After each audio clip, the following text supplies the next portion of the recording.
It was Prince of Persia that ignited my interest in gaming. After years of playing licensed titles and the occasional round of Mario Kart, Sands of Time was the first original property I played as a kid. I was enamored by the fluid animations, the challenging but fun traversal puzzles, and the legitimately gripping tale of love and isolation that the game is centered around. Since then, I have played every game in the series, from the notoriously punishing Shadow and the Flame, to the wonky and messy Prince of Persia 3D, to the strange one-off reboot in 2008. And while I can legitimately say that I enjoy every game in this series, I don't think any of them have left me with the same sense of adventure that I had as a kid back in 2003. That is, until 2024's Prince of Persia: The Lost Crown hit shelves earlier this month. I had the same initial hesitancy that many other people on the internet had when the game was first announced. The contemporary music, the Overwatch-esque art style, the totally new take on the gameplay, I get why some people still aren't sold. But the game is so much more than what that teaser trailer portrayed, and I think it captures that balance of constant tension and swashbuckling adventure that only the original 1989 title and Sands of Time really nailed to me. It may not play like any game before it, technically being the third reboot and therefore fourth iteration of the series, but it absolutely succeeds in channeling the nail-biting difficulty of the original 2D games and the mystical atmosphere of the PS2 games, while adding its own servings of mechanically complex combat, deeply rewarding exploration, and overt homages to anime and character action games. Now, something I haven't talked about much on the channel is that I also enjoy collecting all the trophies in the games that I play. Since 2016, I have played 120 games on my PlayStation account, and in that time I've never missed a trophy. Now, 121 trophies would give me a clean 11x11 mosaic for myself, and what better series to cap off that mild milestone than the one that got me into gaming? So I decided to document the process of getting every trophy/achievement in Prince of Persia: The Lost Crown so that I can review it both as the fantastic game that it is and as an experience for the avid completionists out there.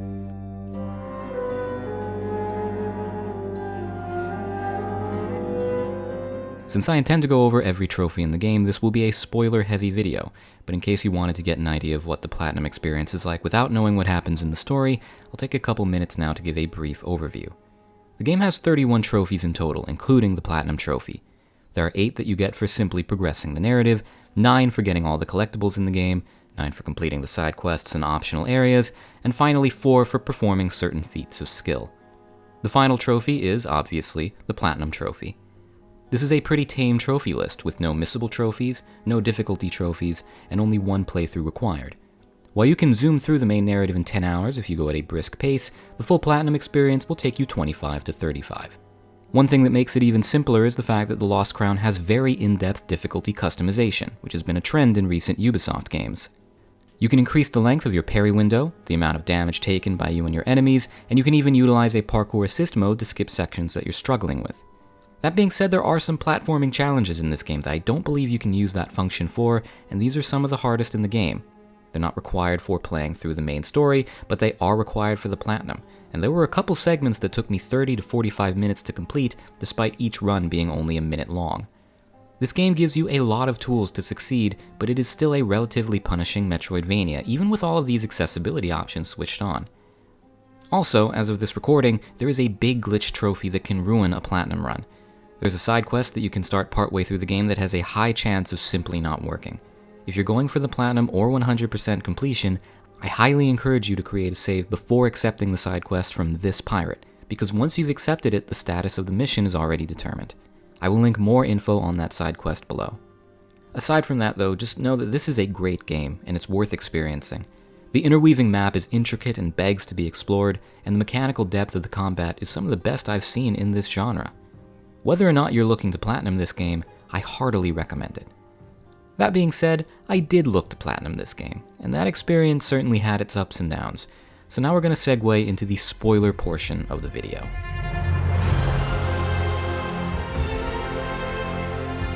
The game begins with a tutorial sequence that is separated from the Metroidvania map we'll spend most of our playtime in. We see our protagonist Sargon, a member of the Immortals, who in this game are a group of the 7 greatest warriors in Persia, as they fight off an invasion from the Kushan Empire. We learn the basic movement and combat mechanics, and we get our first glimpses of the supporting cast who will follow us throughout the narrative. The very first thing I noticed was that our health is replenished by large red potions that are heavily reminiscent of the health potions from the original 2D games. and the audio for drinking one is very similar as well. A fun callback. As Sargon, we tear through the Kushan forces and single-handedly kill their leader, General Luvishka, which also gives us our first taste of the boss fights in this game. Going home a hero, Sargon is given the iconic blue sash that visually connects him to his Sands of Time counterpart by Queen Tamiris and her son, Prince Hassan. The revelry is cut short when Sargon's own mentor, Anahita, betrays Persia and kidnaps the prince, sending us out of the tutorial and into the main meat of the game at Mount Kaf, the mystical land where kings are made that has been barren for decades. It is immediately clear that the Lost Crown is going for a different style and tone to the previous games. The Immortals, who in real life were a unit of thousands of soldiers, are portrayed here as a team of what are essentially superheroes. Oh wow. I like that summoning the Prince of Persia is now the equivalent of calling in a tactical nuke. I remember in the first game back in '89 when the strongest enemy you could fight was the regular guard but wider. The game is going for a graphic novel approach to its setting, with big, anime-inspired set pieces and over-the-top outfits. I didn't love all of these aesthetic choices in the initial reveal, but the design ended up being way more than the Fortnite bait I thought it was. The 7 Immortals are easily the least interestingly designed characters in the game in my opinion, but they are only really together as a group in the intro, afterwards giving way to significantly more visually interesting NPCs. Mount Kaf itself is composed of Persian ruins, densely vegetated forest, shadowy catacombs, a grand library, and even a ship battle frozen in time over the course of your journey. Unlike some of the character designs, the backgrounds and locales are very evocative of that 1001 Nights style fairy tale that inspired the original games. The OST is also nothing like what the initial trailer implied, with plenty of tracks that would have fit right in with the Sands of Time trilogy. As for Sargon himself, I think his design is perfectly serviceable. He is obviously meant to evoke memories of the prince from Sands of Time with the exposed chest and the blue sash, and Tommy Saman does a wonderful job in his voice portrayal. Sargon is more confident than the prince from the Sands of Time, while being more reserved and serious than the prince from the 2008 reboot. This is a good time to remind everyone that this is the 4th version of the character we have had over the years. I saw some complaints about his overall look and the fact that he is not himself the Prince of Persia, but as a note, the Sands of Time version is the only one to actually be born a prince out of the 4. The original character is a thief who marries into the royal family after the first game, and the 08 prince just uses the title as a nickname. In a world where we have had this, and this, and this, Sargon is far from the most out-there protagonist design-wise. We get to see the full glory of Mount Kaf as the Immortals dismount and enter the grounds of the city that once thrived there. We quickly see that supernatural happenings are going on. A group of soldiers who scouted ahead of the team are found dead, with their bodies decomposed as if they had been there for years. Time clearly works differently on Mount Kaf. With urgency increasing, the Immortals split up, and the game begins in earnest. As far as Metroidvanias go, the map of the Lost Crown is very standard. At first, you are funneled down some linear corridors with some side branches that clearly require unlockable abilities to navigate. As you get further into the game and gain more traversal abilities, the map opens up more and more. Unlike other Metroidvanias, you can take in-game screenshots that show up on your map to help you remember areas that you want to circle back to. A fantastic quality of life feature. As the game opens up, you finally get to experiment more with the combat. While I very much enjoyed the freeform combat system introduced in Warrior Within, the Lost Crown has surpassed it in my eyes with this character action-inspired system. There are a lot of directional inputs on the analog stick, which gives your single attack button a ton of depth. You have launchers, parries, slide attacks to get behind shields, air juggling, and instant kill parries straight out of Metroid Dread, and all of that is before you start building up your toolkit. The game even has a lab where you can test out your moves, a clear sign of a combat system that the devs want you to sink your teeth into. You also have a meter that builds up on the bottom right that allows you to do what they call Athra Surges, special abilities that play a set-piece cutscene to either do big damage or buff you in some way. Sargon is more mobile in combat than any Prince of Persia protagonist before him, and there are already people making combo videos to milk as much depth as possible out of this game. As I chewed on this combat system, I was finally able to get my first trophies of the game. Air Dancer for defeating 30 enemies in the air, and Shock Trooper for getting 5 of those opportunity parries that I mentioned.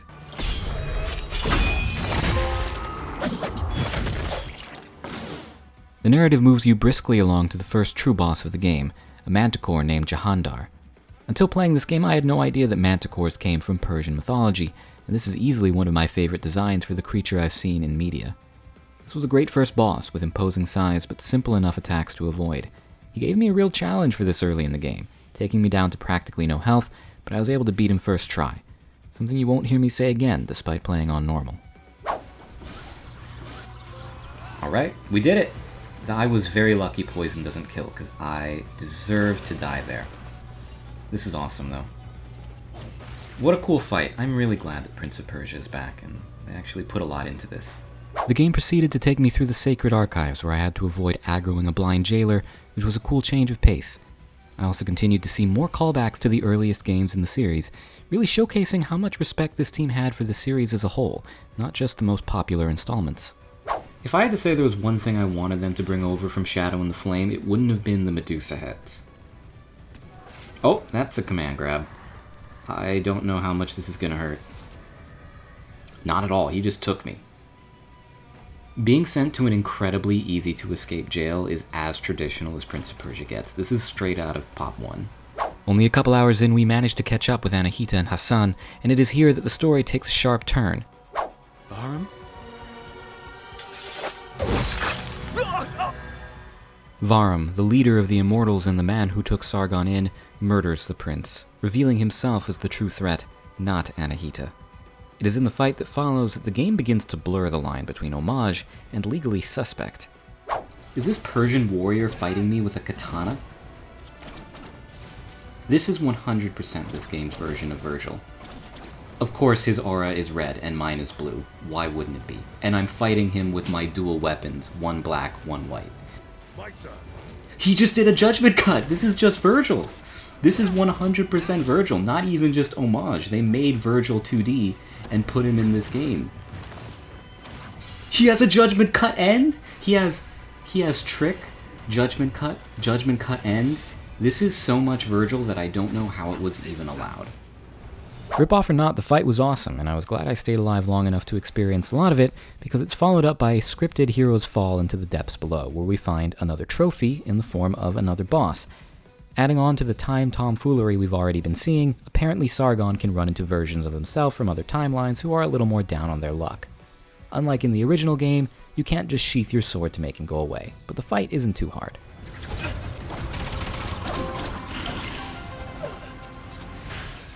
The new goal is to stop Varum from stealing power, so we can't afford any distraction. Is this guy hitting the gritty? The path to our next objective takes us back through those archives where we can finally deal with that jailer who imprisoned us earlier. I died enough times to him to feel like I should have come back later. This is an optional boss, but taking care of him netted us another side content trophy. Getting back on track, the main story takes us through the forest where we fight our second trophy-related main boss, the Forest Queen Kiana. This was where the game's difficulty started to ramp up, and even on normal, I was struggling despite considering myself pretty experienced when it comes to games like these.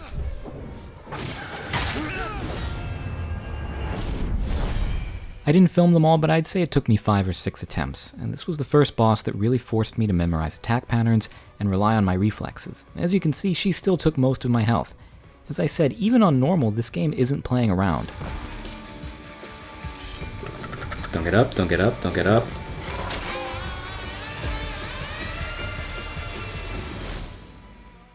I went on a brief tangent here because we acquired the Dimensional Claw, a tool that allows Sargon to suck objects into a void and eject them back out. This is an easy trophy here for using the claw on an enemy and releasing them to attack one of their allies.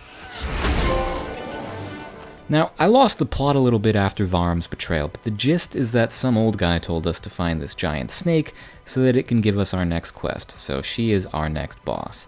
Azdaha is somewhat of a calm before the storm here, a relatively easy boss that is right around the corner from a slew of tougher encounters. She's another example of a really cool large creature boss, and the one time she did kill me was in pretty spectacular fashion.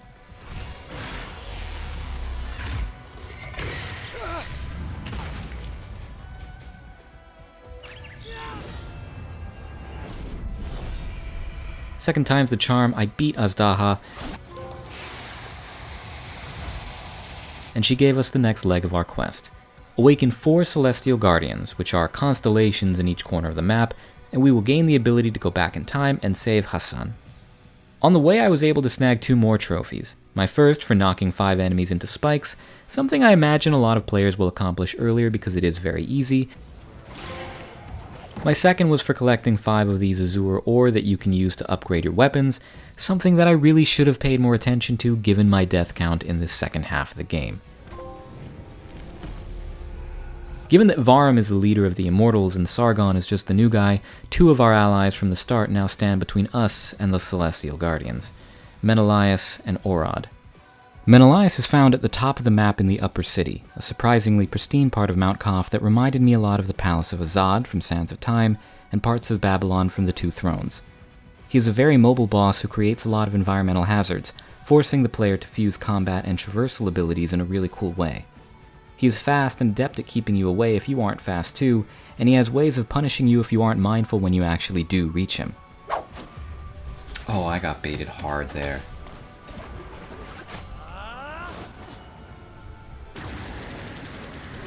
After a few hard-fought attempts, I was able to take his life and his trophy.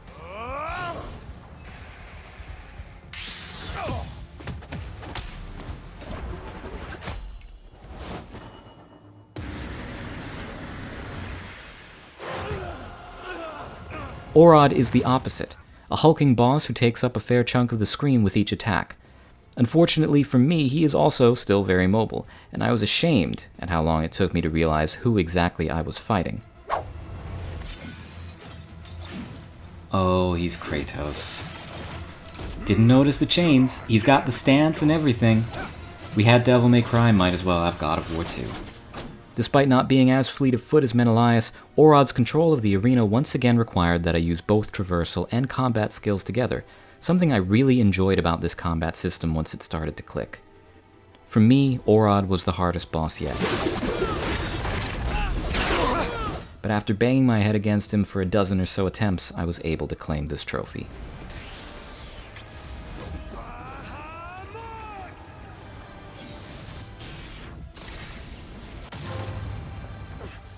With them out of the way, Sargon is able to turn back the clock and face Varum again, this time with all of the power we accumulated since the last fight. And with that in mind, I had the impression that the game expected me to accumulate more than just 3 extra pips of health in that time.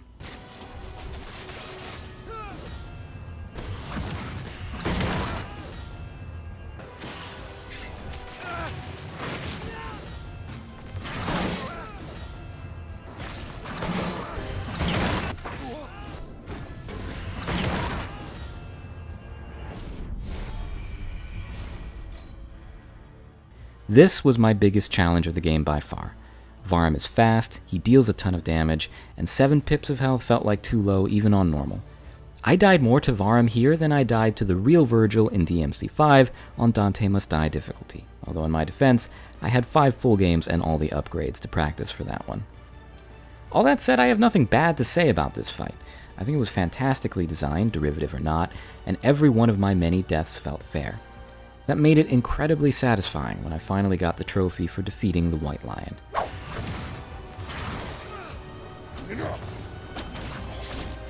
Oh, he was about to judgment cut me there. That was gonna be it. Whew.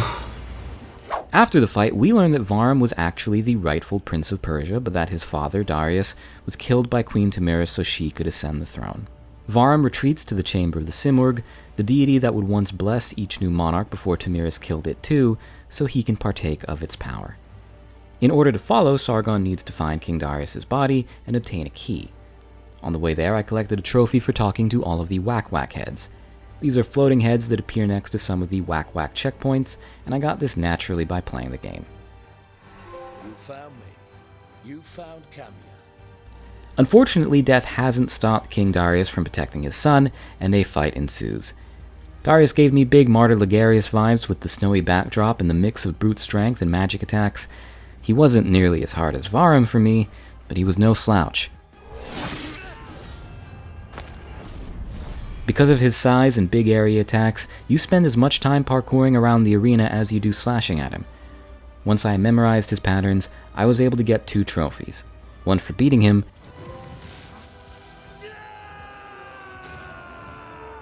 and one for collecting 10,000 time crystals over the course of the game. Another trophy that will come naturally. And so this was it. I had everything I needed to finally face the final boss. With time in flux, a younger version of Varum stands before us and asks if we are ready to save Persia.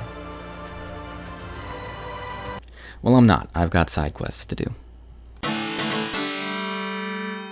Alright, so the game has 9 side quests, and you need to do all of them to platinum the game. There are also some other random tasks that aren't connected to any quests but do yield trophies, so we'll go over all that right now. I started with this one, Treasure of the Seven Seas. For this mission, all you have to do is complete a short traversal puzzle and bring this bird back to this pirate. Easy enough. I already saw this dialogue. How do I complete this?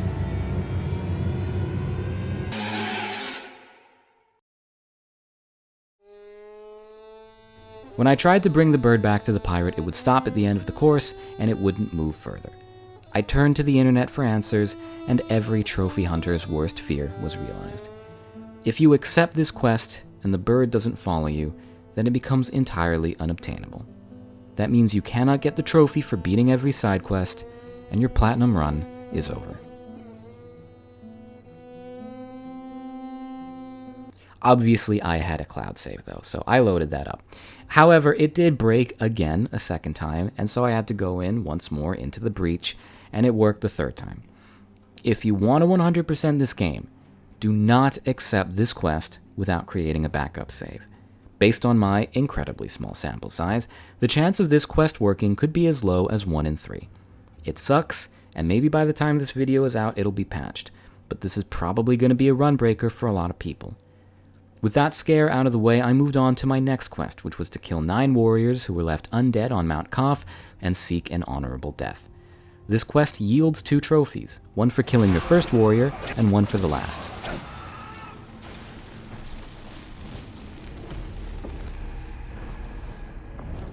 Farewell, General. Next, I found this strange man who believed the moon had been stolen and wanted us to help him find it.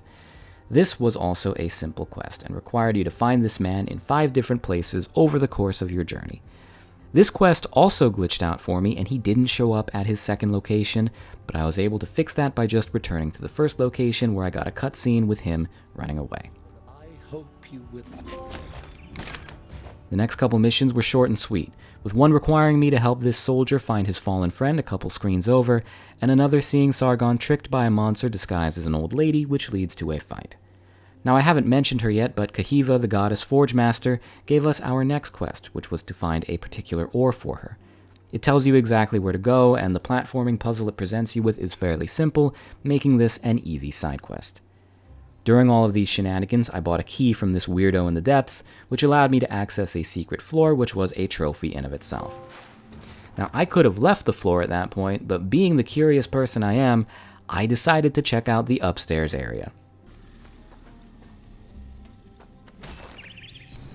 Oh no, it's instant fail?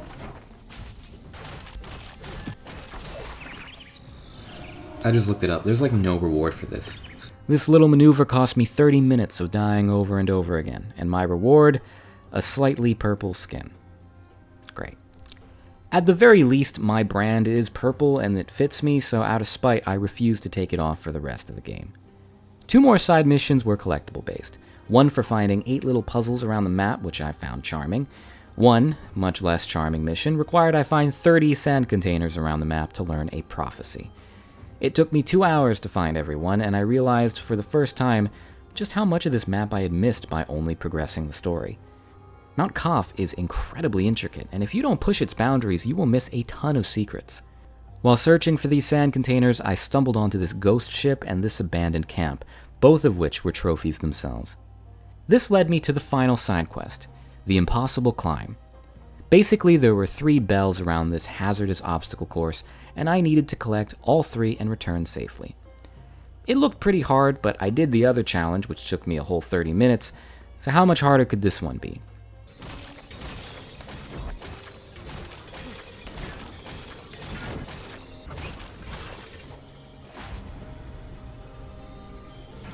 I'm such an idiot.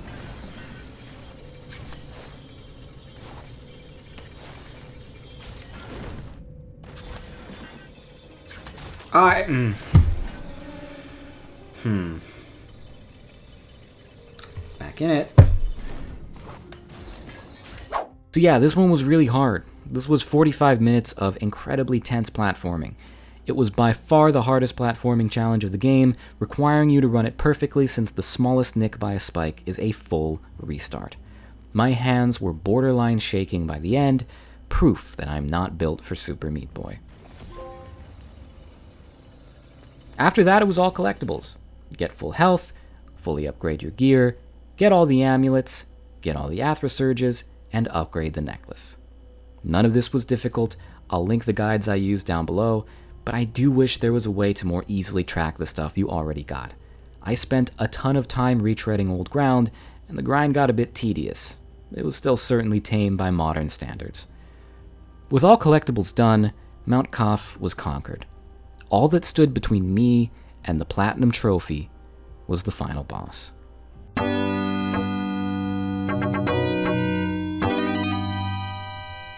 Varum, broken by tragedy and betrayal, offers Sargon one more opportunity to join him, which our hero obviously refuses.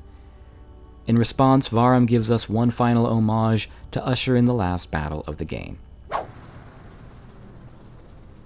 Be the first to witness the birth of a new world, Sargon. Oh my gosh, it's a JRPG. We get to the end and we're fighting God. This is our Sephiroth, this is our Kefka. You are mistaken. That's cool. After dying dozens of times to the last gauntlet of bosses, I was ready to be here as long as I needed.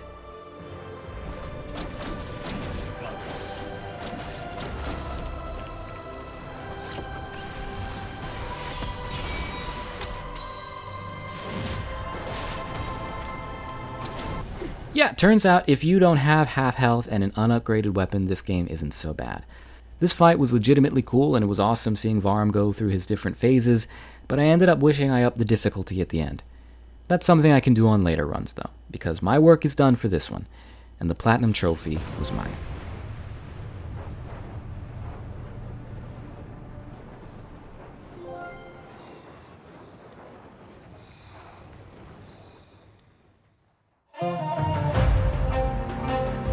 So obviously, I really enjoyed this game. Prince of Persia means so much to me as a franchise, and I was glad to have it back. I do have some critiques about the Platinum experience, though. The bugginess of the game really sucks for people who like to experience as much content in their games as they can. Only the bird side quest was game-breaking, but I hope future patches smooth out some of the other bugs as well. A common complaint I see is that the story isn't very interesting, and I'm mixed on that front. On the one hand, it has some pretty major drawbacks, namely in the character department. The game sets up a lot of characters right at the start, but some of them end up having little to no significance in the actual plot. Alright, here's my bet. Now that we've had the Devil May Cry reference and the God of War reference, that blue warrior, Rajin, she's gonna come back and she's gonna be fighting with her hair and shooting projectiles from her feet. The time stuff was also confusing, given that you go back and save the prince, but no one else. I get that they didn't want to do a full Sands of Time reset, but it felt inconsistent that only the prince was saved after everything Sargon did. Varum himself was a bit of a mixed bag too. It's one of those cases where his cause makes total sense, but in order to make him the villain, he also has to happen to want to blow up the world too. He was the rightful prince, and in many games he would have been the hero, fighting for his right to the throne. But while the subversion of that idea is cool, the game didn't do enough in my opinion to balance his sympathetic side with the monstrous side that felt kind of shoehorned in. The story is definitely more ambitious and involved than a lot of Prince of Persia games, reminding me a lot of Warrior Within in terms of complexity. In fact, I'd say I like this story more than Warrior Within's overall, although nothing in this game tops the Sand Wraith twist in my opinion. I also enjoyed the sub-story going on throughout the side missions. The Prophecy Fresco and the Impossible Climb give us more backstory on the royal family, and we learn that Hassan is not the true son of Tamiris. He was switched at birth. The third prince was one who, according to the prophecy, would be the savior on Mount Kaf. So yeah, obviously that's Sargon. After all those complaints about not playing as the prince, it turns out this game has more Princes of Persia than the entire rest of the series combined. Metroidvanias are heavily associated with this type of environmental and text-based storytelling, and I was glad there was plenty to explore and see for those who wanted to experience more than just the main story. Gameplay-wise, I have very few notes. This is by far the most mechanically complex Prince of Persia game ever, and I didn't think Ubisoft had it in them anymore. I know Montpellier has a great track record, but the series was on ice for so long it got hard to believe it would ever come back. In most videos, I would talk about combat and traversal separately, but by the end of the game, they are one and the same. You need to use all your tools to make it through any given combat encounter, and using your own mobility and environment is just as important as being able to pull off cool combos. Prince of Persia has always thrived off its ability to give you mastery of your environment, and The Lost Crown takes that to the next level. In the average Prince of Persia game, you're trying to solve a puzzle. What is the proper series of moves to complete this area? In The Lost Crown, the open map offers way more opportunity for player expression. Your method of traversing an area once might be totally different when you return with new skills and knowledge, and there is rarely one clear-cut way to do anything. I figured this would be a great game for Ubisoft's modern standards, but a mid-Metroidvania. In my opinion, I was wrong there. Prince of Persia totally stands out, and if I'm being honest, it has my favorite combat and traversal of any game in the genre. Do I like it more overall than Hollow Knight, Metroid Dread, or Symphony of the Night? No, I don't think so. The map isn't as mind-blowingly complex as some others, and the pace of the game in terms of both gameplay and story could be better. But it is 100% in the upper echelons of Metroidvanias for me. This isn't really a criticism, but I wish the game had some kind of boss rush mode where I could replay encounters. Realizing I was under-equipped for a lot of the early game bosses and over-equipped for the final boss made me wish I could quickly go back and try them out on other difficulties and with different gear. But if my main gameplay criticism is that I wish I could play it more, the devs did something right, and I'll definitely be diving back in for further playthroughs. Prince of Persia: The Lost Crown is the best Ubisoft game in years, and the best Prince of Persia game in 2 decades. It's another triumph for Ubisoft Montpellier, and a reminder of a time when the company as a whole was creative and genre-defining. Even if this is the only taste we get of that old version of Ubisoft, for me, it's enough. That's all I've got. Let me know what you thought of the game and if you had any questions about the Platinum. I linked my Patreon in the description if you happen to want to follow me there as well, but otherwise, have a great day, and take care of yourself.